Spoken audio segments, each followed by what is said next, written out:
8 mars 2015, c'est la date à laquelle votre logement devra être équipé d'un détecteur autonome de fumée. Dans cette vidéo, nous allons voir comment bien choisir son détecteur, les règles pour l'installer afin qu'il soit le plus efficace possible, et enfin nous verrons ce que vous devez faire après son installation. Tous les prix, toutes les gammes, tous les styles. Choisir son détecteur de fumée ressemble au premier abord à un véritable challenge.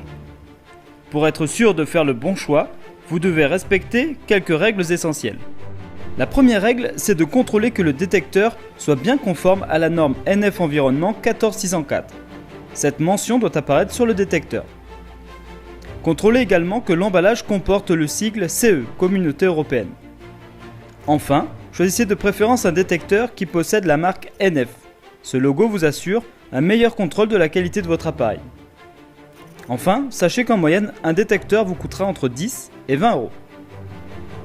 Vous voilà donc en possession de votre détecteur, il ne reste plus qu'à le placer. 2 trous au plafond ou un scotch double face et le tour est joué. Encore reste-t-il à bien choisir où l'installer.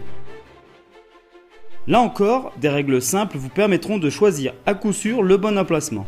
Dans ou à proximité de la cuisine ou de la salle de bain, c'est à proscrire. La fumée de cuisson et la vapeur d'eau pourraient déclencher de manière intempestive le détecteur. De même, on ne place jamais le détecteur dans un angle collé à un mur ou en position basse car il ne serait pas efficace. Les bons gestes sont les suivants. On place autant que possible le détecteur de fumée au plafond ou en position haute et on l'installe au plus près des chambres. Cet emplacement est stratégique car chaque année en France, les incendies causent 800 décès, dont 70% ont lieu la nuit pendant le sommeil.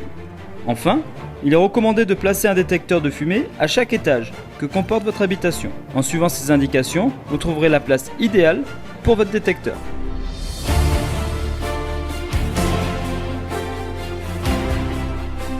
Le détecteur est en place, il ne vous reste plus qu'à informer votre assureur de son installation. Remplissez une attestation, comme celle en exemple, en prenant soin de préciser qu'il s'agit d'un appareil conforme à la norme NF Environnement 14604. Enfin, assurez-vous régulièrement que votre détecteur fonctionne en appuyant sur le bouton test. N'oubliez pas de le dépoussiérer régulièrement pour ne pas qu'il s'encrasse. Lorsque le niveau des piles sera insuffisant, votre détecteur produira un son différent de l'alarme de détection afin que vous procédiez au remplacement. Voilà, c'est la fin de cette vidéo.